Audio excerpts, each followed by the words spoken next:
Hello and welcome to Book Journey. Today's book is called Eat to Beat Disease: The New Science of How Your Body Can Heal Itself. This book reveals that diet is the cornerstone of health. Eating right and well can help us prevent and even treat many diseases. Before delving into this book, let me share a story with you.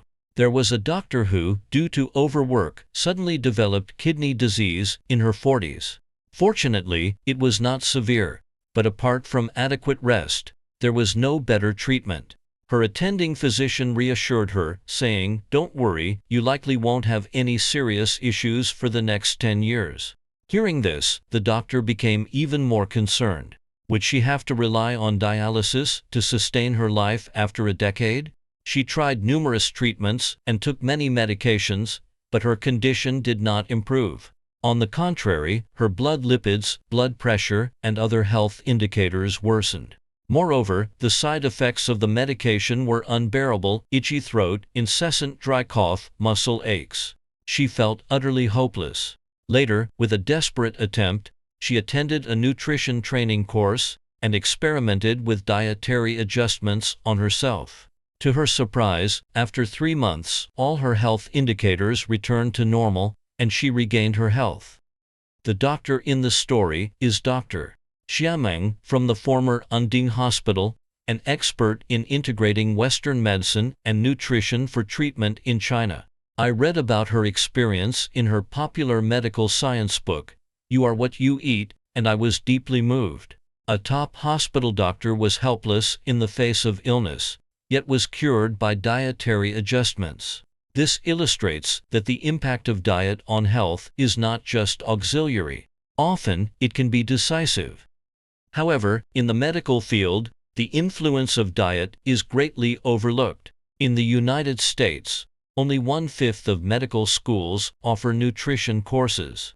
Some doctors don't pay attention to diet at all. They believe that dietary adjustments are nothing more than a placebo effect and have little effect on preventing and treating diseases.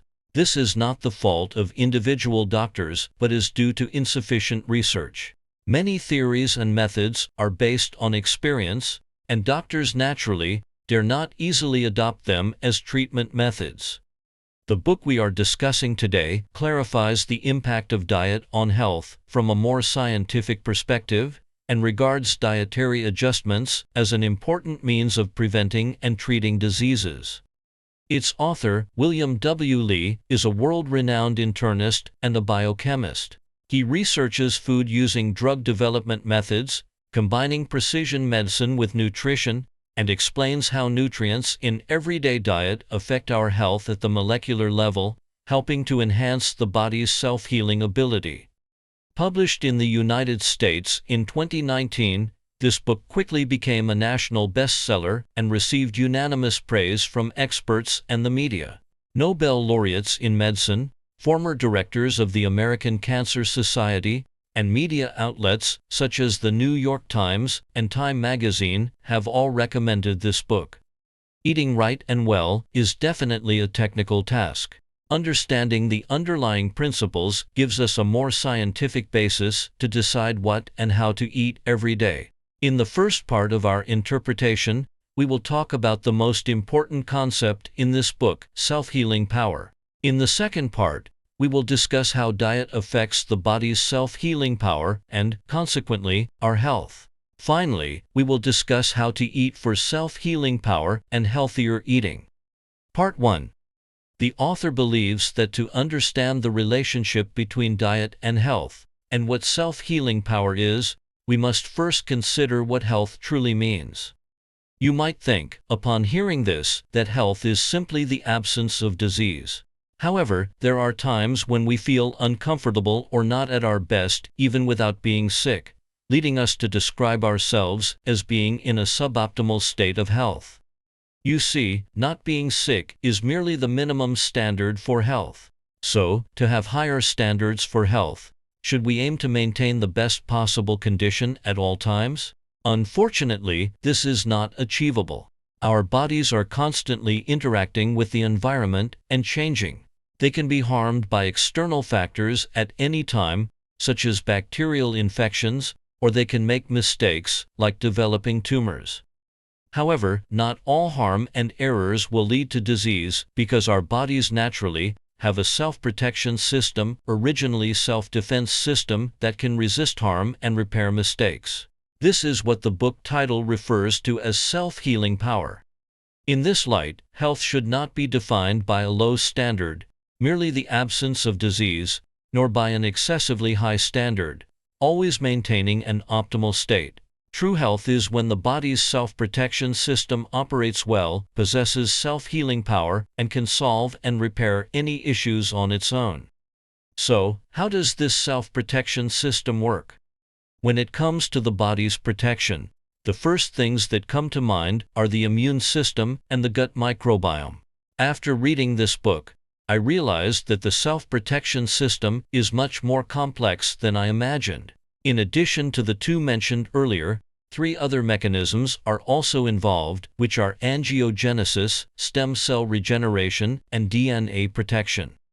These 5 mechanisms are the 5 manifestations of self-healing power. We can imagine the body as a city, where the immune system is the city's guard soldiers, the gut microbiome is the hired mercenaries, angiogenesis is the diligent rescue team, stem cell regeneration is the special forces dealing with difficult problems, and DNA protection is the precision core troops dealing with microscopic issues. These 5 mechanisms work together closely to maintain the body's healthy and active state. If any link fails, the entire city will fall. Next, let's briefly discuss the working principles of these 5 mechanisms. The immune system is like the patrolling guards of a city. Once something suspicious approaches the body, it activates and searches for records stored within immune records. These records help the immune system recognize the source of infection and quickly find a strategy to combat it. If the source of infection is unfamiliar, it triggers a more complex mechanism to explore a reasonable strategy against the enemy. As long as the immune system is functioning properly, the body can resist most infections. The second mechanism is the gut microbiome, which should more accurately be called the microbiota. They live not only in the gut, but also in the mouth, nose, lungs, and other parts, essentially all over the body. They are like mercenaries hired by the body. For example, lactobacillus and bifidobacterium, 2 common probiotics, can produce a type of fatty acid, short-chain fatty acid, that has effects such as lowering cholesterol, preventing atherosclerosis, promoting wound healing, and even preventing the flu. These 2 self-protection mechanisms are probably familiar to most people, but the remaining 3 might be less known to you. The third protective mechanism is called angiogenesis. You may not have heard of it, but we have all seen this phenomenon. If the scab of a wound falls off prematurely, you can see a red, shiny tissue, which is thousands of new blood vessels growing. The blood vessels in our bodies are about 96,000 kilometers long, enough to go around the earth twice, and they are distributed in every part of the body. Any injury will trigger angiogenesis to send a rescue team to repair the wound as soon as possible. Some cells, endothelial cells, will divide to form new blood vessels, and some cells, parasites, will help stabilize the new blood vessels. If organs and tissues themselves have problems, we often think that this is irreversible damage, and organ transplantation may eventually be needed. However, organs and tissues can regenerate, which relies on the fourth mechanism of body protection, stem cell regeneration. From the fertilized egg, the fetus grows into the human body's bones, muscles, organs, etc., all through the hard work of stem cells. Stem cells are not only responsible for building the body, but also for repairing and regenerating it. Our lungs and stomach regenerate every 8 days. The skin regenerates every 2 weeks, and bones regenerate every 10 years. Once a part of the body is damaged, stem cells transform into special forces and go to that place for reconstruction. Studies have found that fetal stem cells can even help regenerate the mother's body. Scientists have studied the mechanism of stem cell regeneration in laboratory mice, and found that when pregnant mice have a heart attack, fetal stem cells help the mother mice repair their hearts. The last mechanism of the self-protection system is DNA protection, which is the precision core of the entire system. You might find it a bit strange that DNA, related to inheritance, is a series of unchanging codes inherited from parents. So why is it also related to the body's self-healing? In fact, DNA has a protection mechanism that is not only related to the body's self-healing but is also the most fundamental link, playing a role at the cellular level in microscopic terms. We know that DNA often makes mistakes during replication, but only a very few of these errors become permanent mutations, and most are repaired by specific enzymes. Repairing errors is the first line of defense for DNA. The second line of defense for DNA is called epigenetic changes, which simply means that although the DNA code remains the same, its expression can change. The immune cells we mentioned earlier and various other cells all have the same DNA, but are different cells because of epigenetic changes.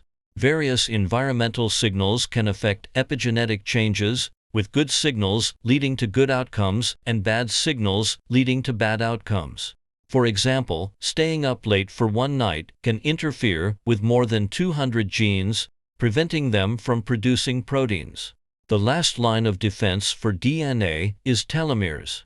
Telomeres are the protective caps at the ends of DNA, and as you may have heard, the length of telomeres is related to lifespan and naturally also related to health.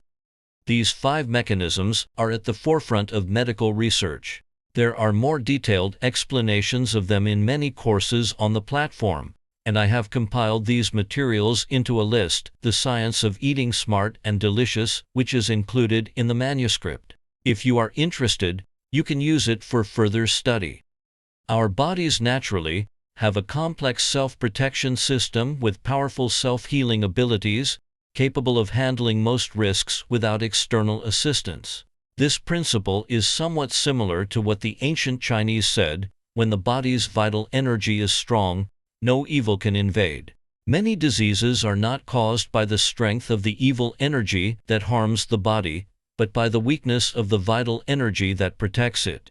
After reading this book, you will understand that a weak vital energy is probably due to the failure of our body's self-protection system.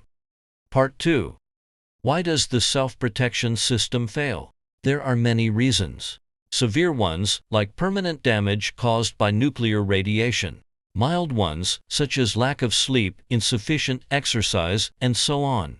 Among these reasons, there is one that is very important and fundamental: diet.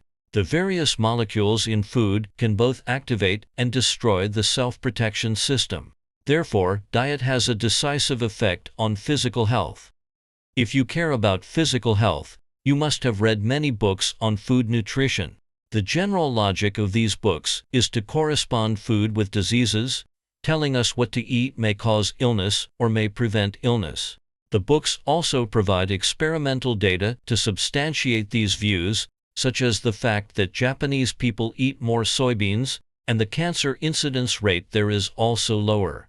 These studies are, of course, valuable, but in the final analysis, they still belong to empirical talk. The book we are discussing today does not just summarize experience, but uses a microscope to delve into the molecular level, combining the achievements of precision medicine to tell us how specific molecules in food interact with the body's self-protection system.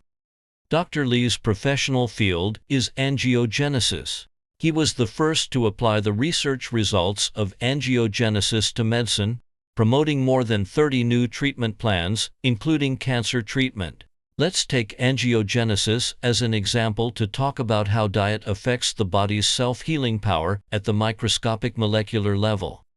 Dr. Li said that the overall idea of modern medicine is to find unique solutions to various diseases, but he and some colleagues go in the opposite direction, wanting to find the commonality between various diseases to find better treatment methods.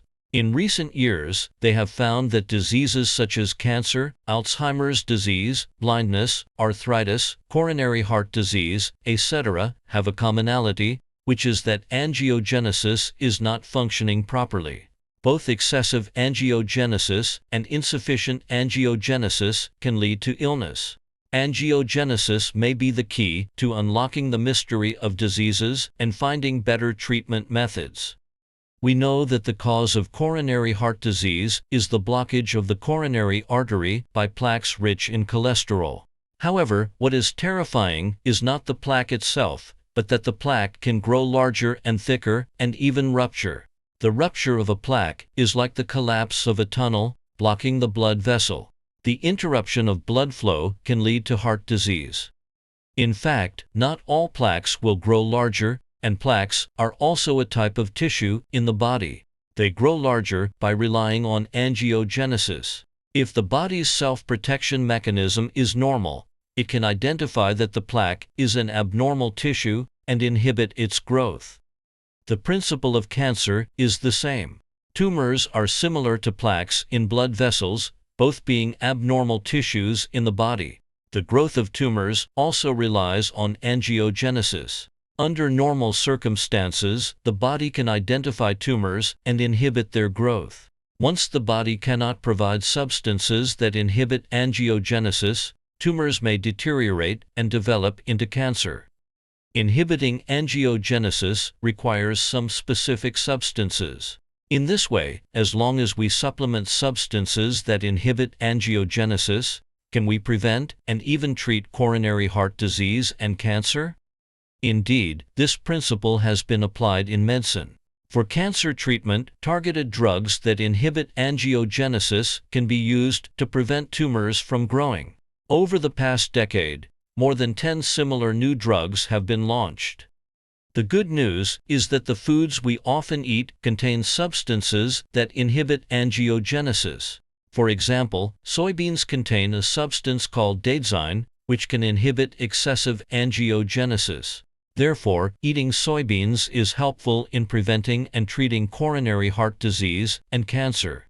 This also explains why Japanese people who love to eat soy products have a lower incidence of cancer. As mentioned earlier, both excessive and insufficient angiogenesis can lead to illness. Taking heart disease as an example again.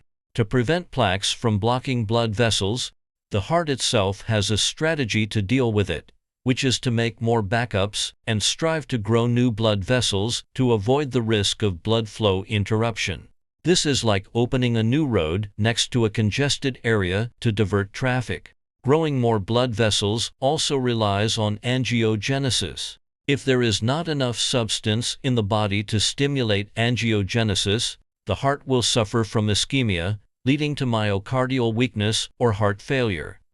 The principle of ischemic stroke is the same. If the blood vessels in the brain become narrow, the brain will also try to grow new blood vessels. At this time, if there is not enough substance to stimulate angiogenesis, brain tissue can only die slowly, leading to ischemic stroke. You must have thought that if you eat more foods containing substances that stimulate angiogenesis, you can prevent heart failure and ischemic stroke.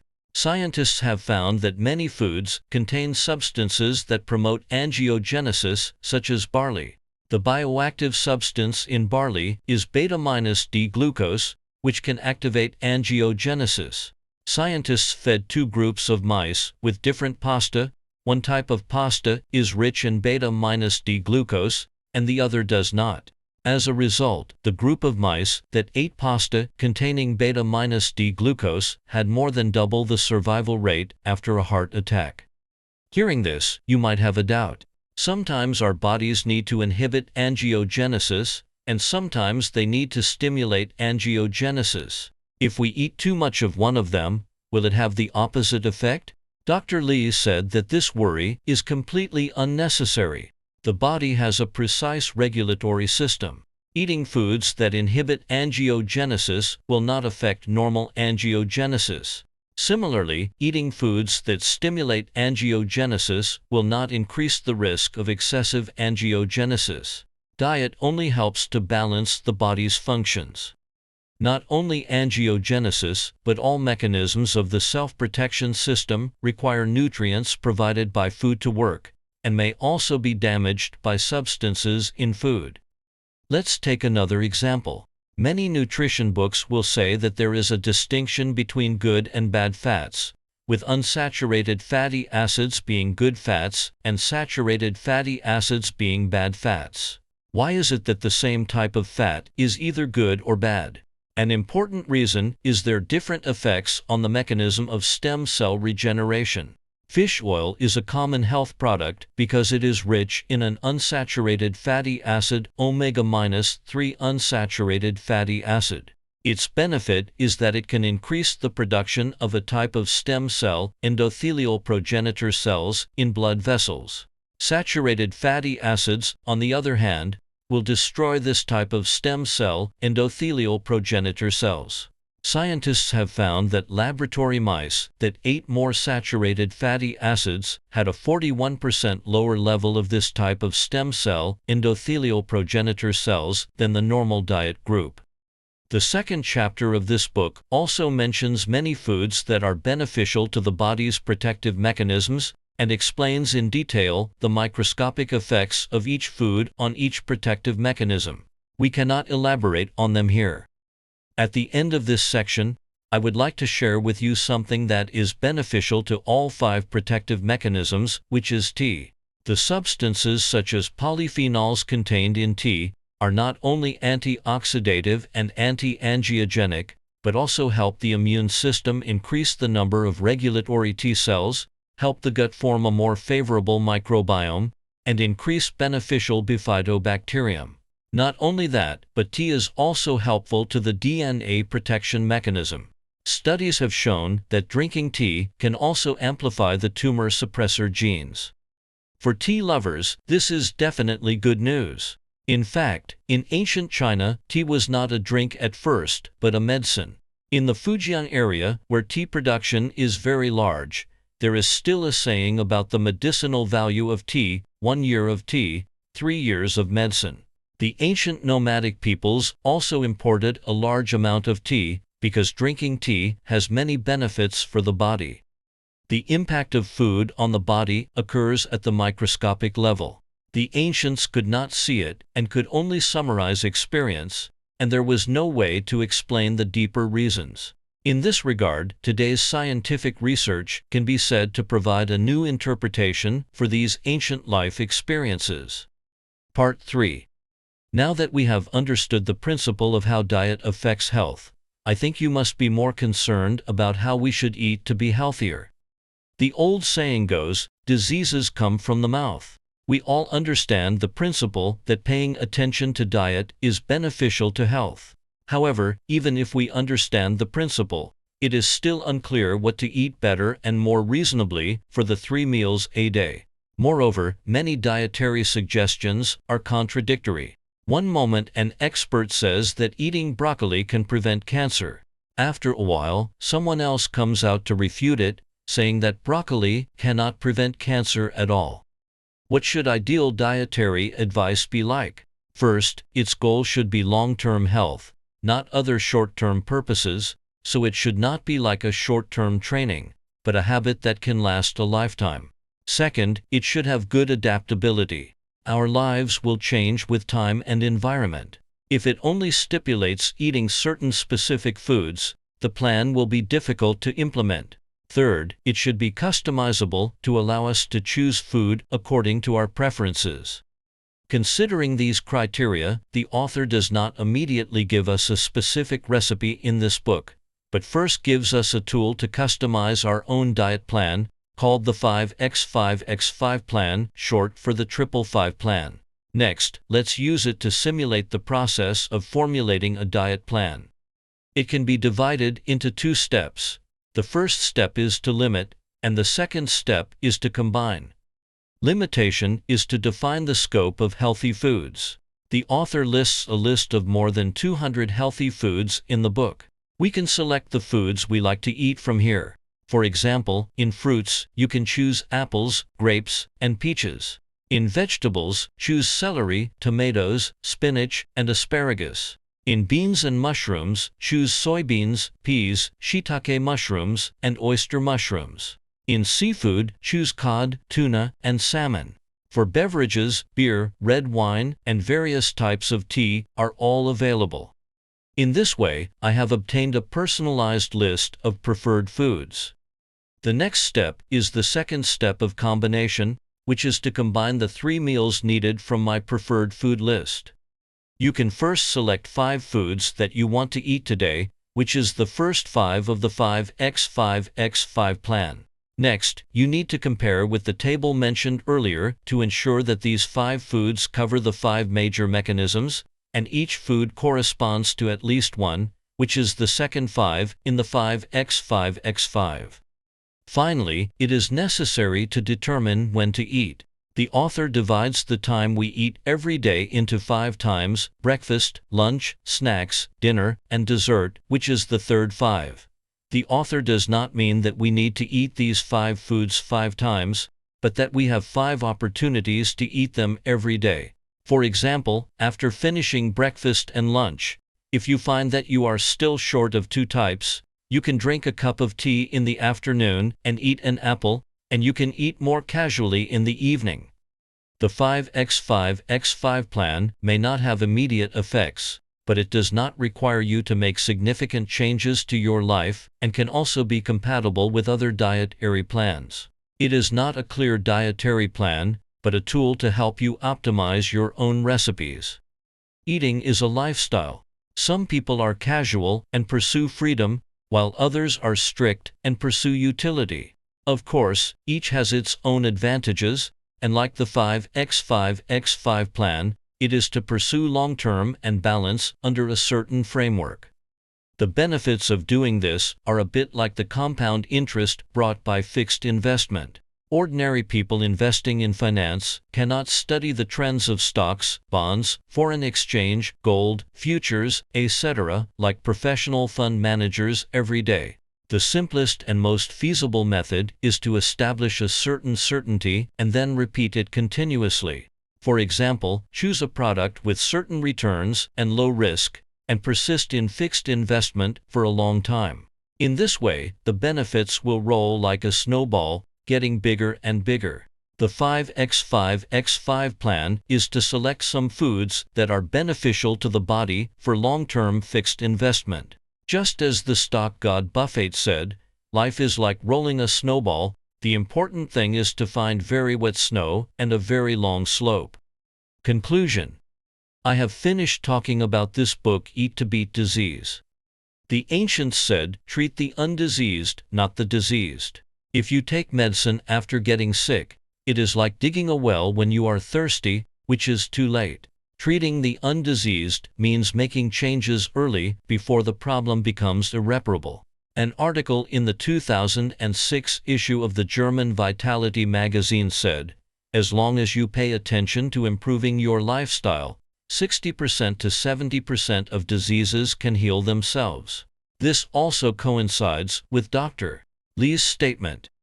There is no better way to maintain health than through diet. If you want to improve your lifestyle and make your body healthier, start by adjusting your diet. Eating right and well can help the body's self-protection system work better at the microscopic molecular level. Health can be achieved through eating. Welcome to share this book with your family and friends. Congratulations, you have finished listening to another book.